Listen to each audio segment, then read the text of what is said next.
All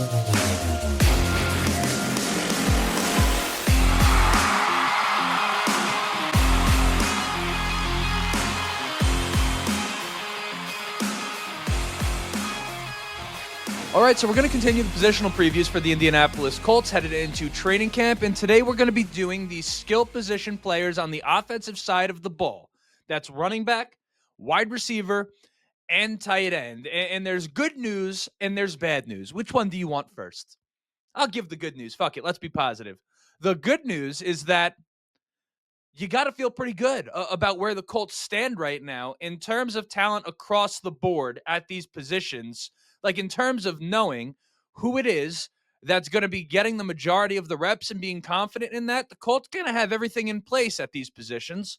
So that's quite nice. Not a whole lot of controversy here.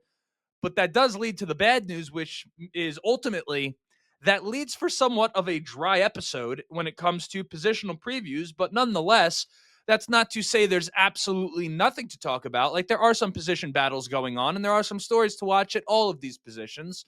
So let's allow this episode to serve more so as you kind of had the marquee, you had the main event when we were talking about the quarterback position. That's the one that not only is the biggest story for the Colts roster, again, that's one of the biggest stories in the entire league. When you have a quarterback battle, that's going to be what's talked about. An episode like this, far more of kind of a refresher, right? Let's get back into the groove of things and just make sure we have an understanding of what the picture is here and kind of some of what it is that we should be watching for as stories start to come out of camp. By the time you're watching this, you'll probably, unless you're watching it the night I release it, you'll likely have seen the media availability that the Colts had on the 22nd, and perhaps it's already July 23rd and there's a practice going on as we speak. But with all of that said, here's what we have to go over at each position. Running back, Jonathan Taylor.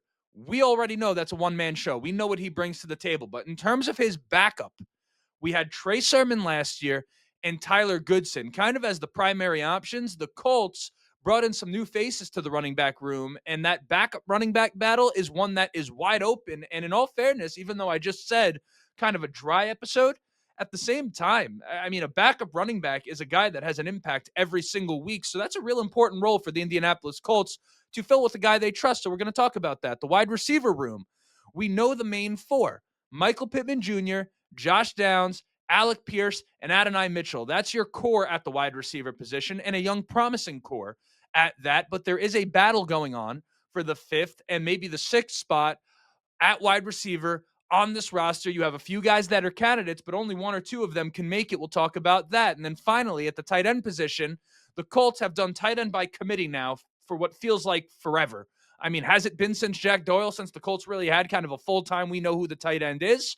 Okay, now he got Tyler Warren, and even though we expect him to be the full-time starter, I do suspect that there's a couple more reps to go around than most of us think there are at the tight end position, and only so many guys that we currently have on the roster that are really familiar faces, only so many of them are going to be able to eat those leftovers. So we're going to go over, again, the openings that we have at each of these respective positions, talk about the guys that are right now in contention for said openings, and then what exactly the Colts need out of the guys that are in position to win those jobs. We'll cover it all, but before we do, you know what it is. We got to introduce the show. My name is Justin. This right here is the Riding the Bench Colts podcast. As always, ask anyone watching on YouTube and enjoying the show, go ahead, shoot a like. It's going to help me get out to as many Colts fans as humanly possible. Of course, subscribe if you want to be a part of the journey. We're on our way to 4,000 over here.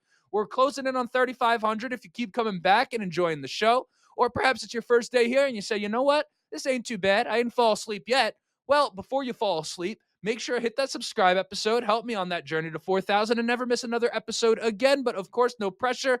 We'll be doing this for a very, very long time. Audio listeners, leave a five-star review. Let the people know how much you're enjoying the show. But most importantly, if you plan to engage in the comment section on YouTube, be civil with one another. You don't know what the person on the other end of the keyboard is going through today.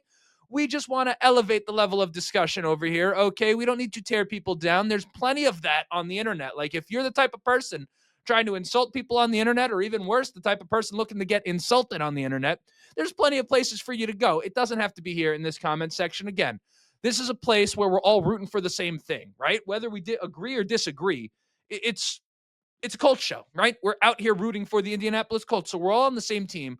Keep that in mind in the comments section. But without further ado, let's get back into what is the most exciting topic we've ever had, which are positional previews at positions that, quite frankly, are relatively set in stone in terms of the guys we're going to be seeing on Sunday come September.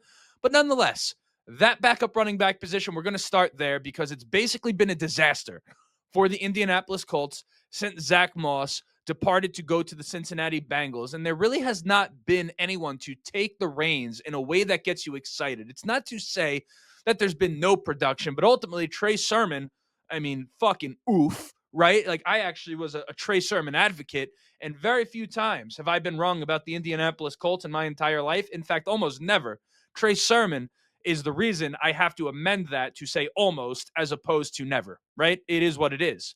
And then Tyler Goodson, I do think, has a little something to offer, but at this point, Colts fans mostly associate him with that 4th and 2 drop or bad throw, right? The debate remains. But that 4th and 2 against the Texans in week 18 of the 2023 season that kept the Colts out of the playoffs. Like, Tyler Goodson still has the stink of that play on him. And that's kind of when you know, well, okay, even if he's been all right, he hasn't exactly taken the bull by the horns. So it's no surprise that the Colts went out.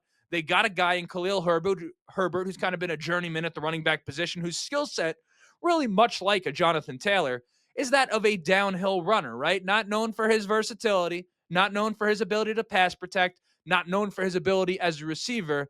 And the reason I point that out is because when you talk about what the Colts need at the backup running back position, in my humble opinion, I feel the Colts are really missing what Khalil Herbert is missing, what Jonathan Taylor is missing, right? A guy that you can truly call your third down back, because whether or not you think Jonathan Taylor is capable of being that guy, it doesn't really matter, because the Colts have made it abundantly clear with Shane Steichen as the coach that they don't want JT as the guy in those obvious passing situations. Like, they would literally rather it be Tyler Goodson. And again, that is really not so much of a testament to Tyler Goodson as it is an indictment, at least on the way the Colts perceive Jonathan Taylor. And if they think it's that way, quite frankly, who are we to disagree on that front? Okay, so now in comes DJ Giddens, who they drafted in the 5th round, and he's a really exciting guy at the running back position. Explosive, elusive, kind of slippery. One of these guys where it's like 1 second he's here, next second he's there, right? I believe they called him the human glitch in college, and he has everything it takes in theory to grow into that third down change of pace role for the Indianapolis Colts, but he wasn't exactly a prolific receiver at the college level. And in terms of pass protection, I mean, that's going to be a work in progress for any running back coming into the league, particularly one that's a 5th-round pick. Nonetheless, he is going to be the guy not named Jonathan Taylor in this backfield that everyone is going to be watching in training camp. And I'm sure he's going to look good, because when it's something like training camp, speed ultimately is what people are going to find impressive. And Giddens has speed in droves, right? I mean, he, I believe, is a 4.3 and change 40 type of guy. So rightfully so are people going to be watching him. But a name, right? Everyone talks about Khalil Herbert and DJ Giddens, and that's fine. But a name no one is mentioning is Salvon Ahmed, who has been with the Dolphins up to this point in his career, was signed to the Colts practice squad, I believe, in December or something to that effect. And I believe he should be out there in camp. I mean, I don't have like the little sheet that they give you with all the guys, but as of right now, he's a member of the Colts roster. And he has shown some ability in the NFL as a scat back who can catch the ball out of the backfield, and one that's actually started a handful of games in his career. If you were talking about strictly putting your qualifications on a resume and you were applying for the job, third down running back for the Indianapolis Colts, you can argue that Salvon Ahmed has the best resume for that of the guys fighting for the position, which again, in my opinion, 3-man battle. Giddens, Tyler Goodson, and Salvon Ahmed in that pass catching role. Khalil Herbert, I think, more of a backup to JT's role. What I believe the Colts are going to be looking for right now, the real position battle at running back, is for someone to do something that JT does not do. And if it's not going to be the 3 guys I keep mentioning in this battle, which are Giddens, Goodson, or Ahmed, then that's tough stuff for the Indianapolis Colts. They're either going to have to bring someone in last second or kind of just deal with what it is that they have at their disposal. Between those 3, JT and Herbert, you already have more than you can roster for the Indianapolis Colts. So that's kind of the big thing here, meaning the 3 pass catching backs are likely fighting for 2 roster spots, in my personal opinion. And before you think Giddens has to make one of those 2 spots, don't forget a guy by the name of Darius Rush, former 5th-round pick, just like DJ Giddens, who was cut headed into the regular season of his rookie year. The Colts have shown, particularly under Shane Steichen, they will cut a guy if they feel like they have to, and they'll do it like that. I mean, whether you want it to be, Tony Brown, Dallas Flowers, again, Darius Rush, all corners, but nonetheless, or Deion Jackson was a guy that the Colts banged like the second he had a bad game. So these guys are all fighting right here. The running back position is kind of one you hope that someone steps up and you look at them and say, okay, you can be another playmaker for this team. DJ Giddens, the fan favorite. Salvon Ahmed, a guy that I think deserves a little bit more recognition in this group. We'll see how it plays out. Wide receiver, as we said, Pittman, Downs, Pierce, Mitchell are the guys that will get most of the snaps. Not much to see here, really kind of a snooze fest. What you're looking at really at the wide receiver position is a battle between Ashton Dulin, Anthony Gould, and DJ Montgomery, who I like, by the way, quite a bit, but that's neither here nor there. Which of them is going to make the roster? Only one of them? 2 of them? I don't know. I mean, Dulin and Gould both had a role in special teams last year. I anticipate the wide receiver room, given that, is going to be exactly the same as it was last year, which is the 4 that I mentioned, and then Dulin as your 5.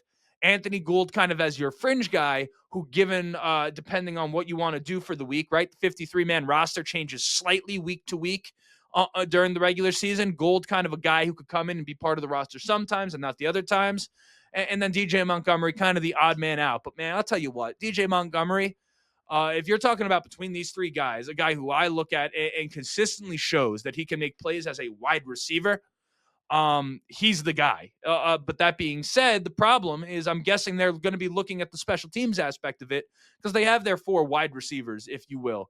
And at that point, you are looking at guys who already have experience in that role. And that's kind of where that is, you know.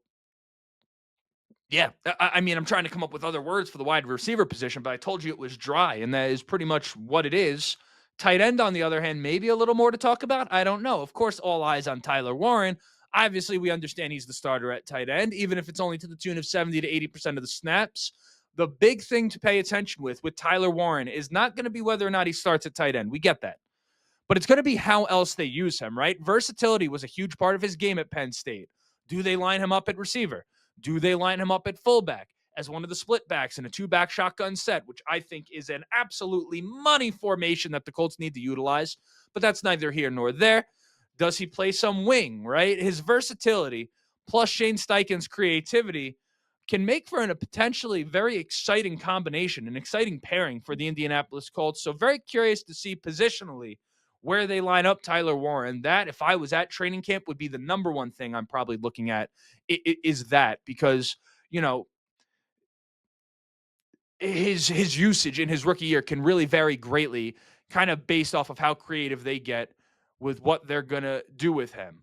Now, for the rest of the tight end room, you do wonder exactly what it is that they're measuring. Like, what role is it do they feel needs to be filled behind Tyler Warren? I think to some degree it depends on just how high they are on him as a blocker. Kylan Granson, a guy for the Colts, past few years, had a whole lot of snaps. Will Mallory right now seems to be the guy that is a natural fit to fill in for Kylan Granson skill set wise, sort of as a pure receiving threat at the tight end position, and really kind of the only guy who has that specific set of skills where you say he's kind of undersized for the position, but he's fast, he has good hands, he's good with the ball in his hands, and can really kind of give you a couple chunk plays.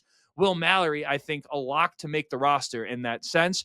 Mo Ali Cox, another one, super reliable, now on a much team-friendlier deal, and has really been as much of a fixture as anyone on this roster. Pretty solid at everything at the tight end position.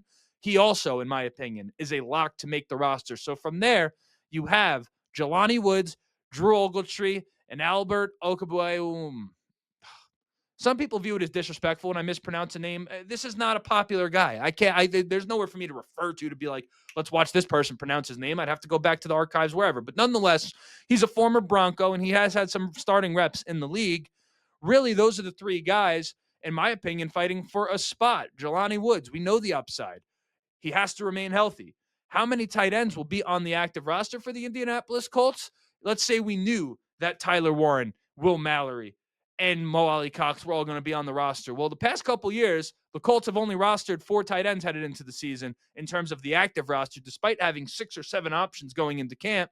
That being said, in all of those years, Jelani Woods was a guy you anticipated was going to make the roster, but they didn't have to make a decision on him because ultimately he wasn't healthy and started each season on IR. So his health could certainly muddy the waters a little bit, but there is a chance right now for the Colts where you really have 3 guys fighting for one spot. And now the question becomes, all right, is it going to be Woods or is it going to be Ogletree? Kind of as that big tight end that does a little bit of everything. Those guys, I think, the most comparable out of the tight end room, which is why I think those two are fighting against each other. And then that's kind of really what it is, right? So that was an episode. That was a position preview. Hopefully I didn't put you to fucking sleep with that. I mean, there's just not a whole lot to talk about in this one. But at the same time, I wanted to make sure you guys had the information that you needed. Perhaps you forgot. Listen, not everyone is like disgustingly obsessed like I am and willing to sit here and come behind the microphone and talk about this stuff. So perhaps there's things you forgot about. And hopefully if you did, I was able to refresh you on some of them. But until next time, my name is Justin. This right here is the Ride on the Bench Colts podcast. And as always, go Colts.